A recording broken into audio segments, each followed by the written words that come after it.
Hello friends, warhead के पिछले chapter में हमने देखा था कि होबिन जिनहोली के सामने आकर खड़ा हो गया था लड़ाई करने के लिए।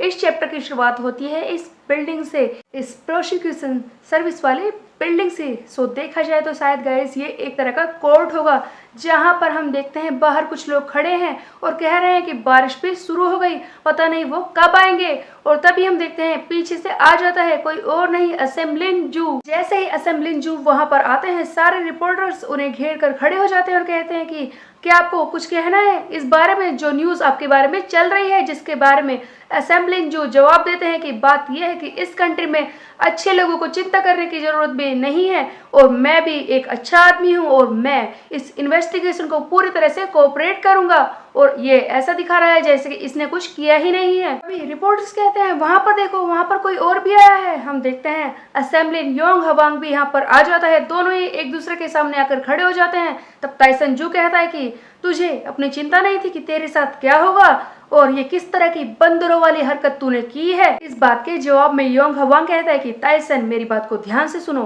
वैसे हम दोनों ने साथ में काफी अच्छा काम किया है, हाँ कुछ चीजें गलत भी रही हैं और अब वो वक्त आ चुका है कि इन सब चीजों को खत्म किया जा सके और हमें अपनी पनिशमेंट माननी ही होगी। रिपोर्टर्स बीच में आ जाते हैं और चिल्लाने लगते हैं, असेंबलिन योंग हवांग बताइए, आप कुछ कहना चाहते हैं इस बारे में, आपके और सर टाइसन के बीच में क्या गड़बड़ है, क्या आप इस बारे में कुछ बताना चाहते हैं। तभी हम देखते हैं कि योंग हवांग जवाब देता है कि जाकर यूट्यूब चेक करो। तब बाकी लोग पूछते हैं कि क्या कहा, यूट्यूब। योंग हवांग कहता है कि हाँ यूट्यूब जाकर चेक करो, यूट्यूब पर तुम्हें एक ऐसा लड़का मिलेगा जो जस्टिस के लिए वहां पर लड़ाई कर रहा है। और हम देखते हैं होबिन और जिनहोली की फाइट शुरू हो चुकी है और स्नैपर हैरान है कि आखिरकार ये हो क्या रहा है, क्योंकि होबिन बुरी तरह से पिट रहा था। एक दूसरे पर अटैक कर रहे हैं और दोनों ही एक दूसरे के अटैक को डॉज करने की कोशिश कर रहे हैं। इसी बीच में होबिन सोच में पड़ जाता है कि क्या ये सच है, इस जिनहोली ने बॉक्सिंग सीखा है, ये सही तरीके से इन पंचेस को थ्रो कर रहा है, क्या इसने स्ट्रेट पंच सीखा है। तभी हम देखते हैं जिनहोली भी सोच रहा है फाइट करते वक्त की होबिन तुम क्या कर रहे हो, और ये होबिन से कहता है कि होबिन तुम ये क्यों कर रहे हो, तुम मुझसे लड़ाई क्यों कर रहे हो, क्या तुम सिर्फ जस्टिस के लिए लड़ाई कर रहे हो और मेरे सामने आकर खड़े हो गए हो। अगर ऐसा है कि तुम सिर्फ जस्टिस के लिए ही लड़ाई कर रहे हो तो तुम सच को सामने लाने की वजह से मारे जाओगे होबिन। और हम देखते हैं होबिन अपनी पूरी फोर्स के साथ इसे टैकल करता है और इसे बहुत ही दूर फेंकने की कोशिश करता है। होबिन पूरी कोशिश कर रहा है इसे हराने की। आगे होबिन कहता है कि क्या कहा तुमने कि मैं जस्टिस के लिए लड़ाई कर रहा हूँ, ऐसा बिल्कुल भी नहीं है, तुमने ऐसा क्यों सोच लिया।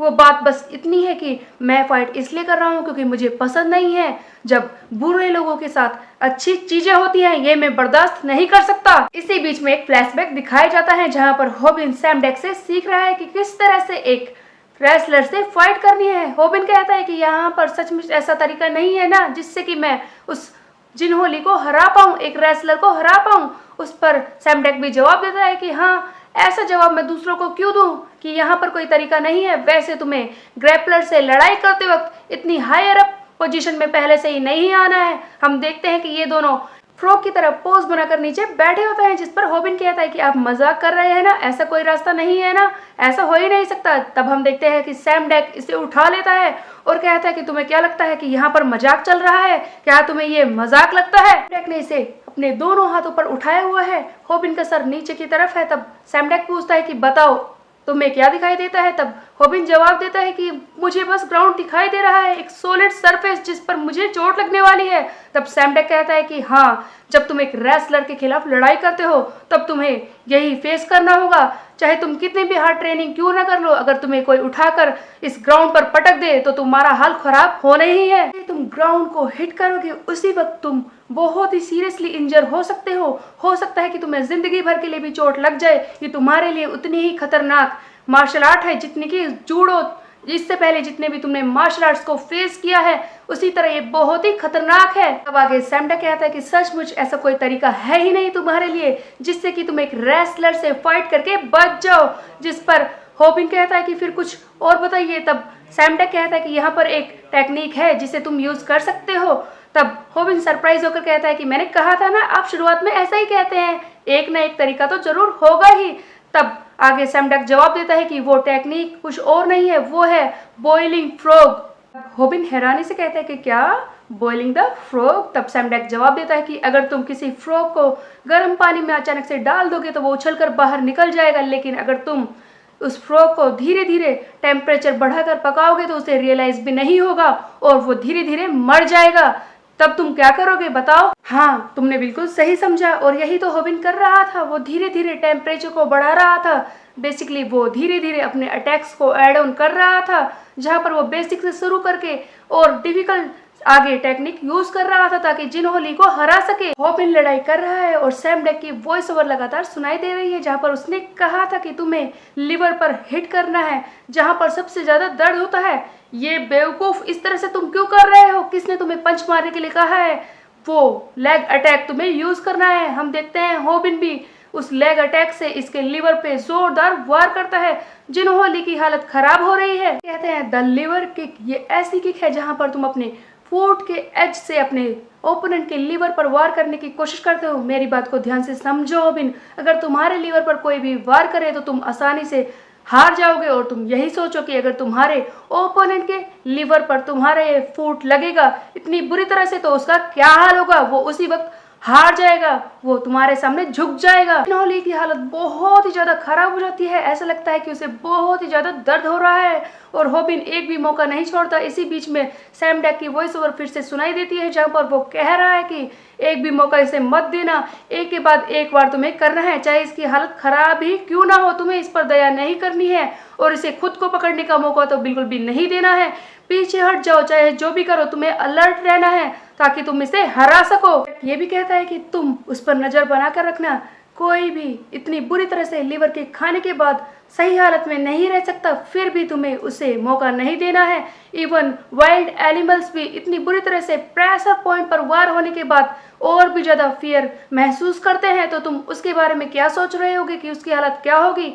तभी हम देखते हैं कि जिनहोली वो सोच रहा है कि इसने ये कैसे किया, इस तरह की किक होती भी है, ये तो मुझे पता ही नहीं था। अगर इसने फिर से इस किक को मुझे मारा तो मैं क्या करूंगा, किस तरह से इसे ब्लॉक करूंगा?